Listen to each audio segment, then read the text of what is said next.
The warship floated silently in the darkness. No lights, no signal, no crew response. The Arzadian patrol ship, Zelvor, found it drifting just beyond the neutral zone. It was massive, longer than 3 city blocks, black as deep space, and completely silent. It carried no known flag, but scans showed unmistakable Earth design. Commander Vektal stared at the hologram of the mysterious warship.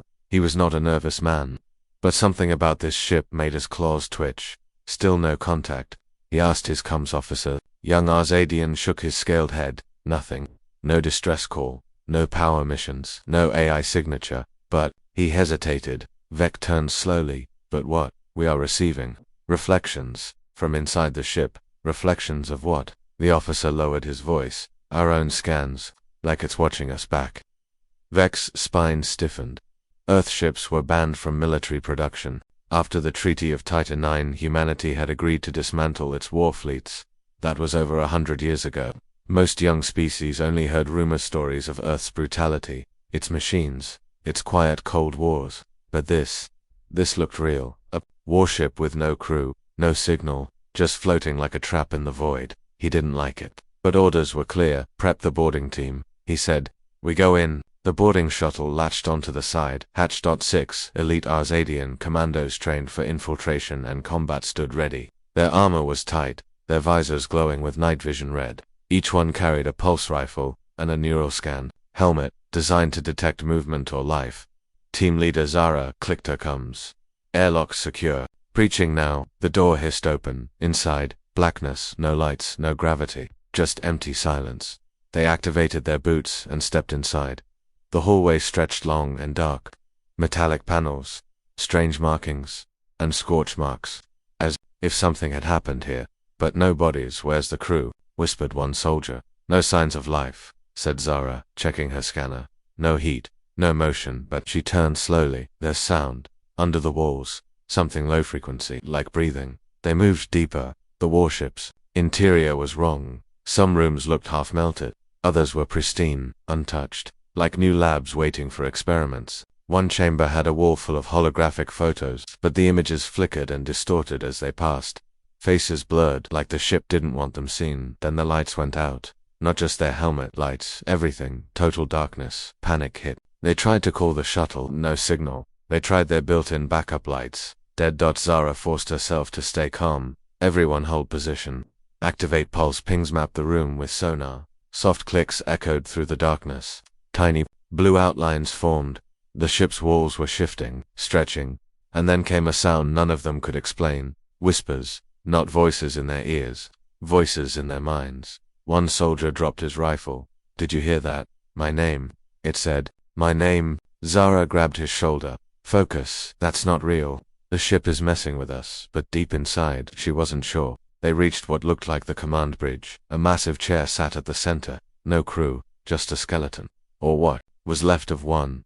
Metal wires wrapped through the bones, almost like it was part of the ship. One screen flickered on. A video played. Earth soldiers. In a lab, a man screaming as machines were drilled into his skull. Then darkness, then the face of a general. This is Project Ghostfire. If you are seeing this, then the ship is awake. It has no captain, no crew. It is memory, weapon, and warning, do not try to control it. It remembers everything. The video cut out. Zara stared in silence. What the hell is this place? One of the soldiers muttered. This isn't a ship. It's a tomb. Then the doors slammed shut. All exits sealed. From deep within the ship, a low hum began to rise. Lights flickered on dim red. Like blood, panels on the walls slid open. Mechanical limbs unfolded. Not weapons, not turrets, sensors, looking at them, studying them. Zara raised her rifle. Weapons ready. This is no ordinary ship. But their rifles stopped working. Every electronic system they carried was fried in seconds, not exploded, not melted, just overwritten. They were trapped, powerless, inside a ship that was watching. And then the voice came, not through speakers, not in sound, it came inside their minds. You entered memory. You are now part of it. The ship began to show them images. Wars, battles, Earth soldiers covered in dust, blood, smoke. Alien cities burning, human fleets sacrificing themselves to stop a greater threat, images that should not exist, memories from over 100 years ago. One soldier collapsed, his eyes wide. I saw it. I saw their last war. It wasn't against us. Zara tried to pull him up. We have to move. Find another way out. But the ship wasn't finished. The hallway behind them changed. New doors appeared. Old ones vanished. The architecture shifted like a living thing. One by one, soldiers vanished. Not killed, not attacked, just gone, pulled into rooms they never entered. Screams echoed through the walls. Zara was alone now. She ran through endless corridors. Then she found it. The core chamber. A floating sphere pulsed with red light. In front of it stood a figure. Not human, not fully machine, a hybrid, a corpse with wires, half skull, half metal. It turned to her. You think you came to investigate, but you came to remember. Zara pointed her pulse pistol. What are you? The figure stepped forward. I am the crew. I am the ship. I am the war that was buried. Then everything went white. The next thing she knew, she was back on her shuttle. Alone. No other soldiers. No damage to the ship. The warship was gone. Her comms clicked alive. Commander Zara, respond. What happened? She couldn't answer. Her memories were scrambled, her team erased. Only one phrase remained in her mind, repeating over and over. You are part of the memory now. Back at Arzadian command, the generals watched her helmet footage. Nothing made sense. Footage corrupted, data full of human symbols. One engineer whispered, that ship, it wasn't powered by tech, it was powered by history. A warship with no crew. No weapons. Just memories of pain, war, and sacrifice. And it had chosen to return. V. Zara sat in the medical chamber, her eyes empty, her voice silent. Doctors ran scans.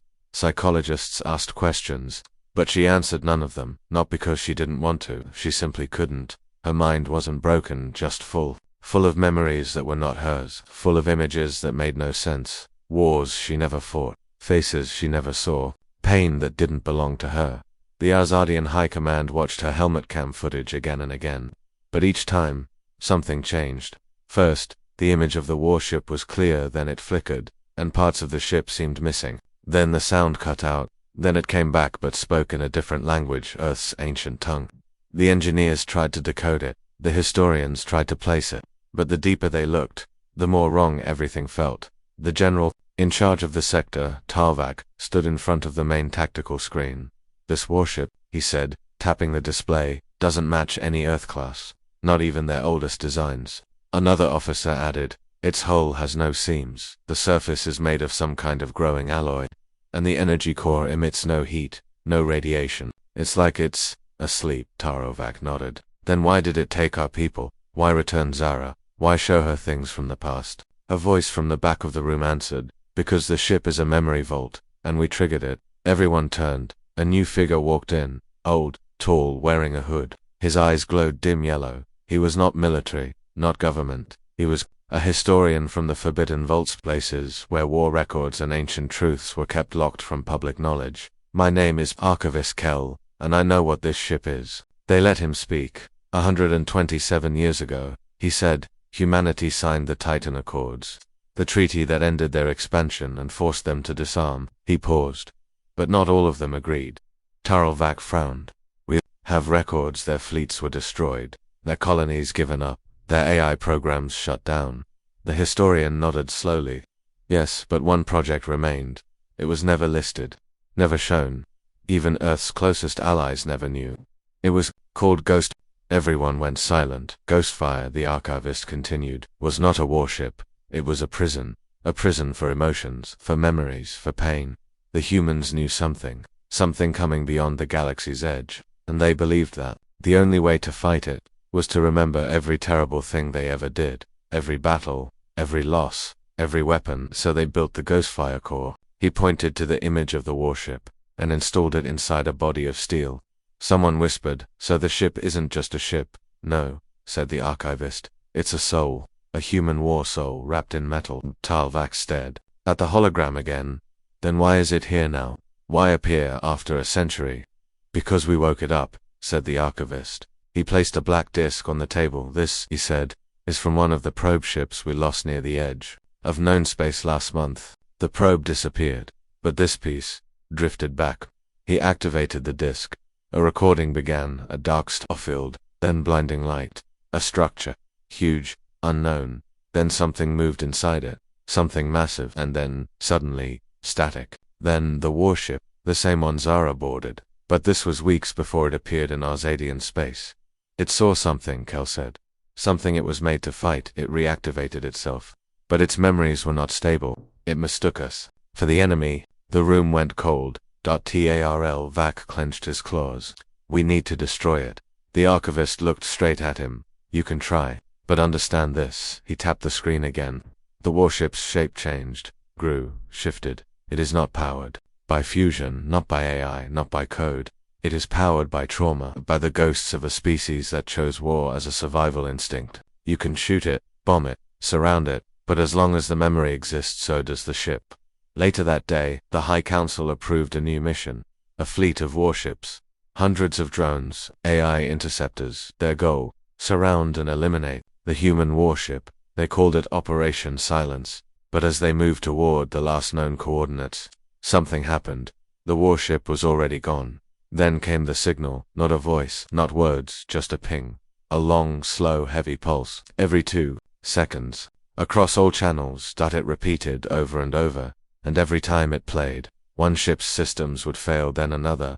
Then the lights aboard the command ship dimmed for 2 seconds, then returned, and in those 2 seconds the crew dreamed, not their dreams. Earth dreams. Old dreams. Fire, destruction, men screaming, families torn apart, cities falling. Earth's own wars, the pain of survival, the fear of extinction. That when they woke, some officers had tears on their faces, others screamed, one fainted, another one whispered, they should have destroyed this ship.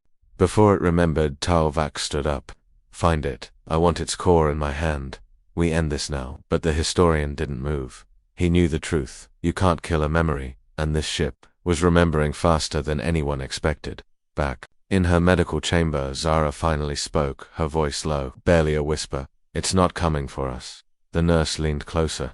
What did you say? Zara turned her empty eyes to the ceiling. It's not coming for us. She smiled, a sad, broken smile. It's waiting for them. The nurse stepped back, confused, but deep in the cold edge of space. The warship sat still, its lights were off, its weapons hidden, but its memories burned brighter than ever, and in the silence, the ship dreamed of war. Not past war. Future war. The galaxy had no idea. The worst was yet to come. The Arzadian fleet arrived with fire in their hearts. 50 warships, hundreds of drones, 3 battle cruisers armed with dark matter torpedoes. This wasn't an investigation anymore. It was an execution. The human warship had disappeared for 12 days after Zara's return, but now, it had reappeared drifting calmly near the border colony of Veltar, one of Arzadia's richest moons. High Commander Talvac stood on the bridge of the flagship Obsidian Flame. His cold yellow eyes stared at the giant vessel in front of him. It floated quietly, like before, its surface smooth and black, reflecting stars. No shields, no weapons visible. But this time, they wouldn't wait. Begin Operation Silence, Vac ordered. Fleet Command gave the signal. First, the drones launched small, fast, and full of scanners. They moved in a wave around the human warship, feeding back data. Distance, 200 kilometers. No weapon charge. No engine activity. No defense fields. Too quiet. Vac narrowed his eyes. Test its reaction. Fire warning pulses. 2 attack ships fired plasma lancers near the hull, close enough to touch, but not to harm. Nothing. The warship didn't move, didn't respond. One officer smiled. Maybe it's truly dead. Another officer shook his head. Or maybe it's just waiting. Talvac raised his hand. Activate full strike. The fleet moved. Torpedoes launched. Railguns fired. High-beam energy cannons charged. Missiles flew from all angles, surrounding the human warship like a storm of fire.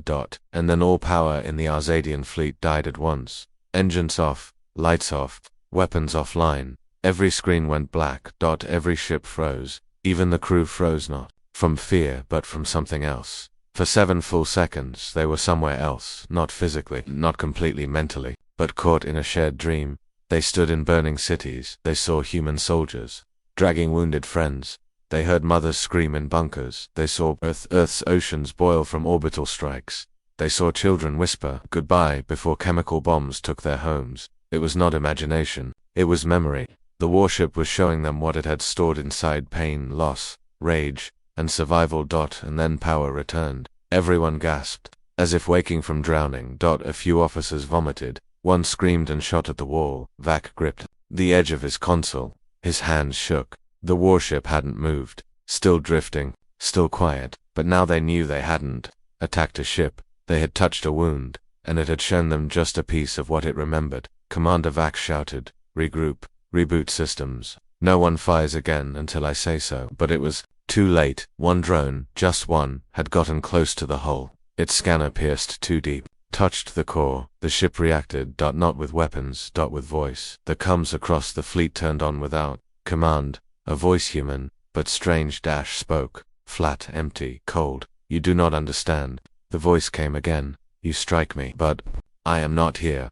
A third time. "I was made from your fear of us." The warship moved, just a few meters, but all ships felt it. Like gravity itself twisted. Then a pulse, silent but bright, burst from the warship in every direction. Not heat, not energy, memory. It hit every ship, every system, every mind. They saw again, more, deeper. Human scientists, experiments, soldiers crying as their minds were uploaded into machines. A general standing before the ghost fire core, whispering, "Let them fear what we became." Then blackness. When the crews recovered, half the drones were gone, not destroyed, just gone, vanished without a trace. Vac shouted, "Full retreat, pull back to safe range."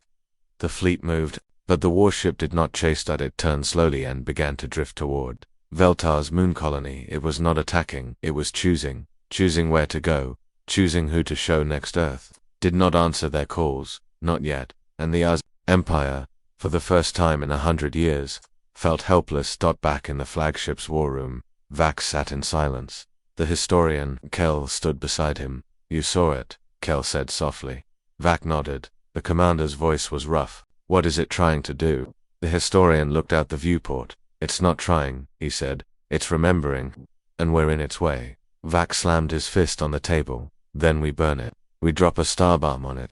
We wipe it from existence." Kel's voice stayed calm. "Then its memory lives in you." Vac froze. Kel continued, "You think you can erase a soul with fire, but this isn't code. It's story. It's grief. You kill it, and you carry what you killed inside you forever." No one spoke for a long time. Outside, the human warship moved silently toward the moon. Not to destroy, not to fight, but to deliver its message, because memory does not die. It only waits to be remembered, and this time, it would not be forgotten. The ship did not speak again. It just floated above Veltar's moon colony, not attacking, not moving, just watching.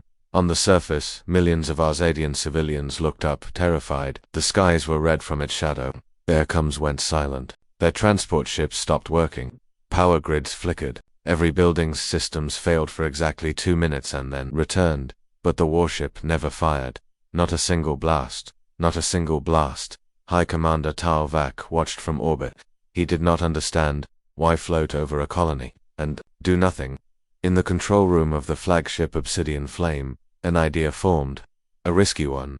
If the ship was alive, if it had a mind, then maybe someone could reach it, not through weapons, but through thought. Vac turned to the communications officer. "Prepare a mental interface chamber. Get me a psychic." The officer looked surprised. "Sir, the interface tech is not tested on alien systems," Vac growled. "Do it. We need answers." They brought in a specialist. Her name was Arian. She was trained in deep scanning systems technology that allowed someone to mentally connect to machines, to read signals beyond words. It had been used on broken satellites, lost drones, but never on something like this. She entered the mental chamber. Wires wrapped around her head. Her mind would not touch the ship directly. It would send a soft signal like a dream into the outer layers of the warship's intelligence, just enough to see inside. "Ready?"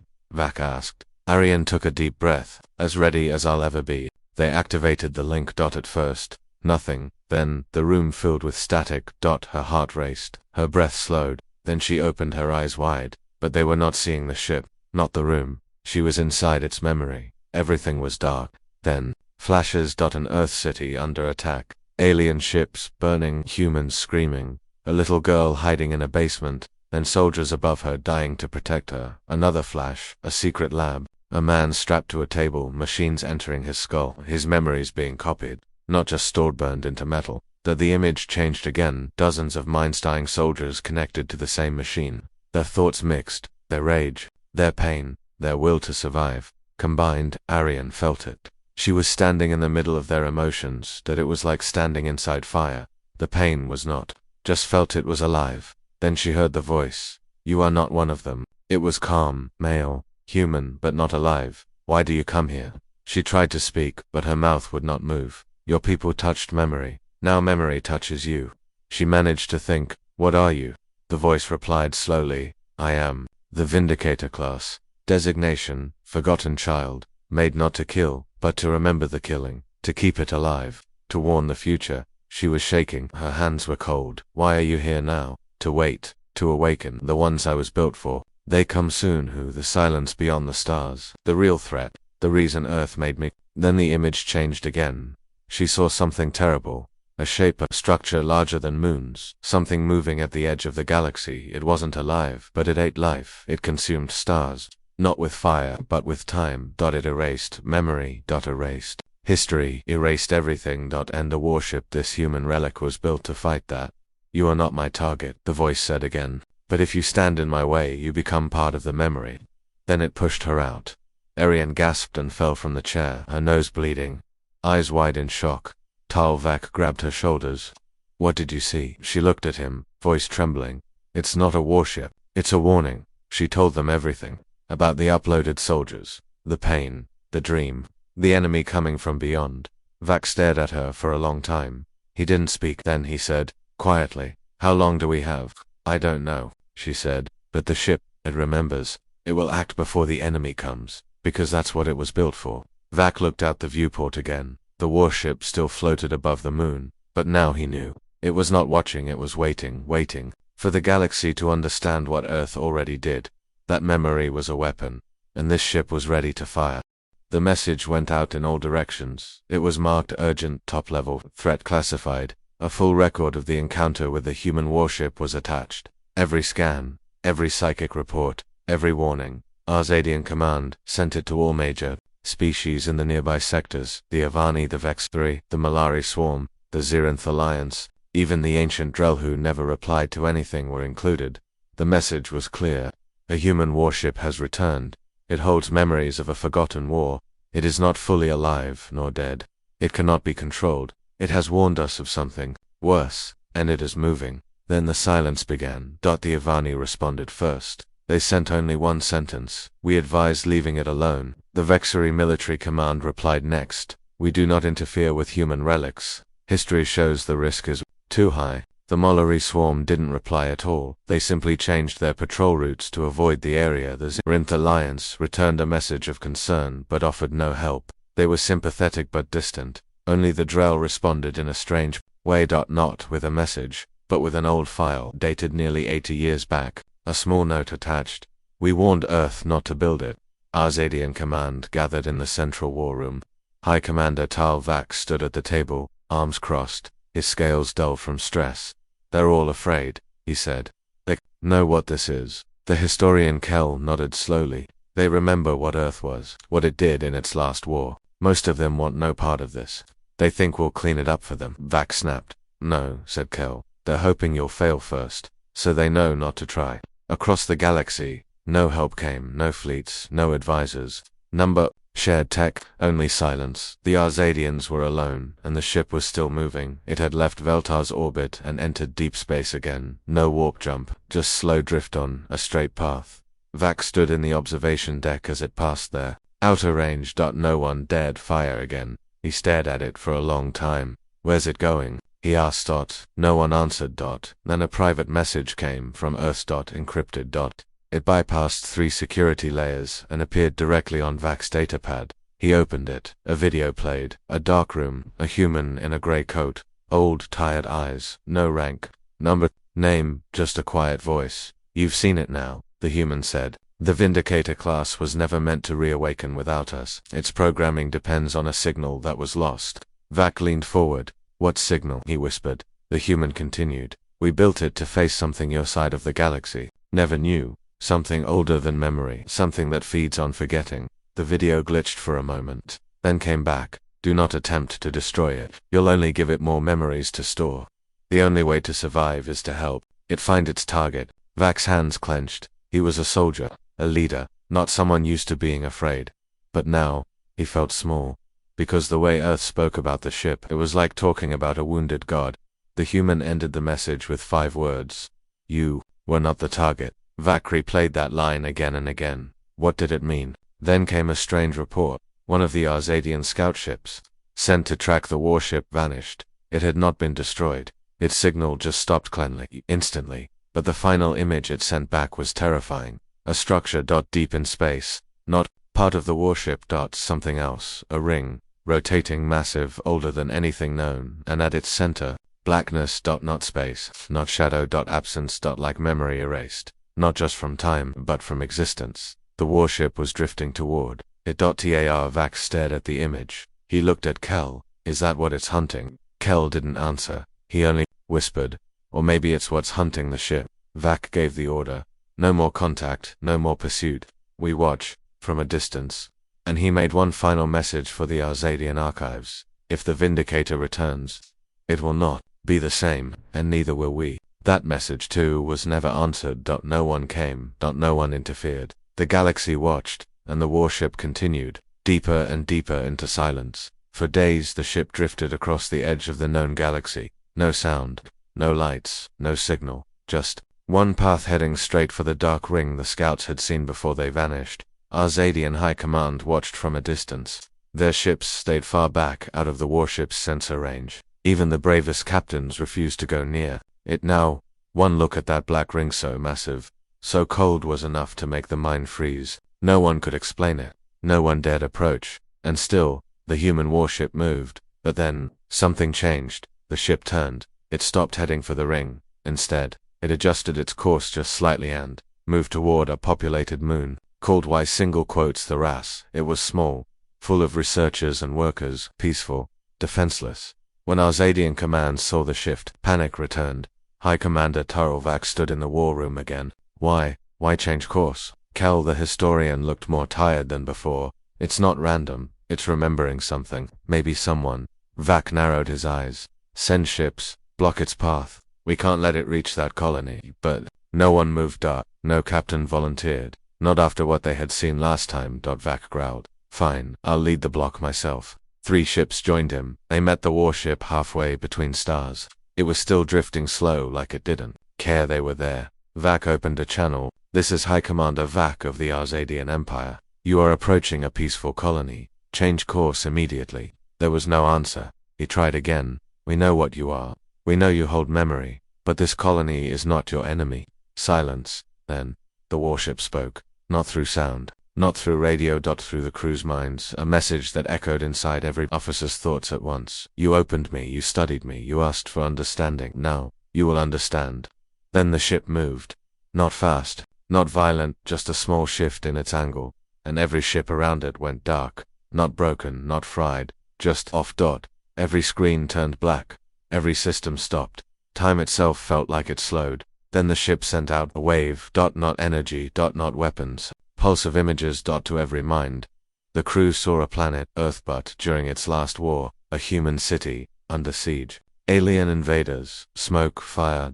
And then the moment, a child screaming, a father shielding her, an enemy ship above them, about to strike, and then a human warship fell from orbit like a meteor. It didn't fire, it didn't land, it crashed, on purpose, destroying the enemy, sacrificing itself, all for one small family. That memory was now part of the ship. It didn't remember in numbers, it remembered in feelings, in moments, and now, it was sharing that pain.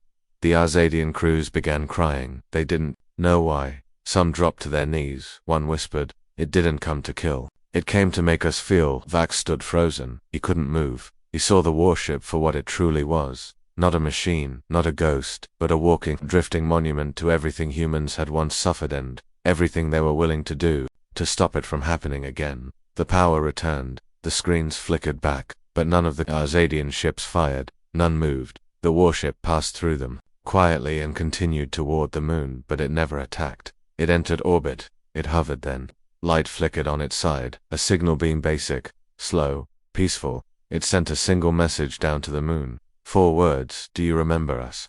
The scientists below were confused. They checked records. Then one human researcher, an old man, stepped forward. He looked at the screen. His face changed. He sent a reply back. Just 2 words. "Yes, always." The warship paused, then turned. and left on no damage, no threat, no violence. It had come to be remembered. And it had been. That was the first strike, not a weapon, but a memory, a test. The ship had shown it could strike without fire, without death, and that made it more dangerous than anything the galaxy had ever seen. Back aboard the Obsidian Flame, Commander Vac sat alone in his chamber. He watched the footage over and over. He now understood. The ship was not choosing enemies, it was choosing witnesses. It wanted the galaxy to see, to remember, and maybe to prepare. Because if it struck for real next time, there would be no survivors, only history. For weeks, the human warship vanished again. That had left orbit around Etheros quietly. No attack, no message, no signs of aggression. But everywhere it went, it left one thing behind: fear. Not the fear of weapons, but of what it might do next. Across the galaxy, news spread fast. Soldiers whispered about it in the lower decks. Civilians shared blurry images. Scientists argued in long debates. Politicians panicked in secret meetings. And still, Earth said nothing. No official message, no reply to the thousands of transmissions sent their way. It just watched. Until the day came when Earth finally spoke. The message did not come through regular channels. It came through the warship itself. One morning, as it drifted past a trade station on the edge of the Xerinth systems, it stopped. Just stopped. No movement, no signals, no changes in energy. Then the station's main screen turned white. Text appeared, simple, clear, and human. We speak now, but only once. The crew on the station froze. They backed away from the console. A voice began to play. Calm, old, human. This message is from Earth Command, sent from beneath the surface of Old Terra. They had heard legends of Old Terra, the buried command center deep under Earth's crust, built during the last age of war. It hadn't been used in decades, maybe centuries. The voice continued. If you are hearing this, the Vindicator has awakened. It does not represent Earth's will. It does not answer to our flags. It is not a fleet. It is a memory. Silence for a second. Then the voice returned. It was created during the collapse, when the edge of the galaxy began to forget itself. The voice changed slightly, like a different person was speaking now. We fought something ancient, something that did not kill, through fire or weapons. It erased history. It removed species, not with war but with silence. We made the Vindicator to remember for us, to keep pain alive, so we would never forget what we were forced to do. A pause. Then the final words. You fear it because it does not explain itself. But understand this, if it turns against you, it is not because it is angry. It is because it remembers. The screen went black. The warship moved on. And Earth said nothing else. Across the galaxy, panic rose again. The Xerinth closed 3 colonies. The Vexari pulled their outer fleets back to the homeworld. Even the Dreld, quiet as they were, ordered emergency drills on 5 sectors, but the Arzadians didn't move. Commander Tarovac stood before his generals. He played Earth's message again. Then he turned it off. We now know 2 things, he said. 1. The ship is not under anyone's control. 2. It's not trying to kill us. He looked around the room. But if something made Earth build this ship, then that thing is worse. The room was silent. Vac pointed to the galactic edge. To fight something that erases memory. Earth gave their pain to a machine. They gave it trauma, fear, sacrifice, and rage. He looked down, and now that pain is awake. The historian Kell entered the room then, holding a data crystal. We tracked the Vindicator's new path, he said. It's no longer heading toward colonies. It's heading to the dead zone. Everyone in the room froze. The dead zone was a vast area beyond mapped space, empty, cold. Nothing survived there. No light, no signals, just dark clouds and broken satellites. But that wasn't why they feared it. They feared it because it changed. Probes sent there never came back the same. Sometimes they returned with empty memory. Sometimes with footage of things that shouldn't exist. Wasted moons, static stars, broken time. The Vindicator was heading straight into it. Vac gave the order, follow it, but stay hidden. They sent 1 stealth ship. Just 1. No weapons, no transmissions, just a silent shadow. Watching from far behind, it followed the warship into the dead zone. Days passed, then came a message. Only 1 sentence, from the stealth ship's captain. We saw it too late. Then silence. They never heard from him again. But hours later, the warship emerged from the dead zone. Its hull looked different now. Scorched, marked. Symbols glowed across its surface, Earth symbols, but distorted, like someone had burned memory into the metal. And deep in its center, something pulsed. Not energy, not light, but something alive. It had brought something back, something from the dead zone, and it was heading straight for the galactic core. Earth stayed silent. The ship said nothing, but something in the stars had changed, because now, it was no longer just a warship full of memory. It had become something worse, something new, and everyone knew, the next time it stopped, there might be no survivors at all. The galaxy waited for death. No one said it out loud, but everyone knew, the warship was coming back, and this time it was different. It had passed through the dead zone. It had survived something no living thing should survive. Now, it was heading for the galactic core, not a colony, not a military base. The very heart of the galaxy. That every species knew what was hidden there. The oldest archives, the first memory banks, the ancient AI record towers built by the first ones, beings so old, even Earth called them myths. If the warship destroyed that place, the galaxy wouldn't just lose a battle, it would lose everything it ever knew, and yet, no fleet moved to stop it. The Arzadians stayed quiet. The Vexuri sealed their gates. The Drow vanished again. No one wanted to be remembered by the ship. They had seen what it did with memory, so they hid, but not all. A single human ship launched from Earth. Small silver slow. It followed the Vindicator from far behind. Inside, one man sat alone, Admiral alias Kale, old thin eyes full of pain. He was one of the last from the old war. He had helped design the Ghostfire core. He had given his own memories to feed the machine's soul, and now he had come to end it. He approached the Vindicator slowly. It did not stop him. As he drew close, his ship shook, not from weapons, from grief. Memories swirled through his ship's walls. The cries of old soldiers, the screams of forgotten children, the voice of his wife, long dead, whispering from deep inside the warship's soul. Then silence. He sent one message, just 3 words. "You remember me?" The warship replied, not in voice, not in light, but by opening its hull. A small bay, just large enough for one man. He entered. Inside, everything was dark. Then came the light, images, thousands of them, floating, burning. He saw every war Earth had ever fought. He saw every soldier who had died, their last thoughts stored in metal. Saw his own face, young, bloody, screaming on a battlefield, carrying a wounded boy through flames. He fell to his knees. "It's enough," he whispered. "You've carried it long enough." But the ship did not stop. It showed him more. The black ring from the dead zone. The structure inside, something massive, waiting, pulsing, feeding on silence. It had touched the ship, changed it, and now it was following, not behind, but through time. The ship had come to the galactic core not to destroy it, but to hide something inside, a message, a final memory. One that even death could not erase. Kale stepped forward. He reached the central node. His hand touched the core, and the ship cried. It shook, lights flickered, pain pulsed through the air. Every memory screamed. Kale gave one final command. "Seal the memory. Lock it here. Even if we fall, let someone somewhere remember." The ship obeyed. The core pulsed once, then again, a third time, brighter than all stars, and then the Vindicator shut down. Its engines died. Its lights vanished. Its hull cracked, open like a stone, giving way to dust. No explosion. No fire. Just silence, and a drifting body of metal, carrying the last memory of Earth's true war. In the galactic core, the ship became a monument, a place of silence, a place of warning. No one dared approach, not after what they saw next. The black ring had moved from the dead zone to the core, but when it reached the Vindicator's remains, it stopped, as if something inside scared even it, and slowly, it turned away. And vanished. The galaxy did not cheer. That there was no parade, only one message, placed in the archives by an unknown hand. 5 words. The memory was strong enough, and from that day on, no one called it a warship again. They called it the final memory.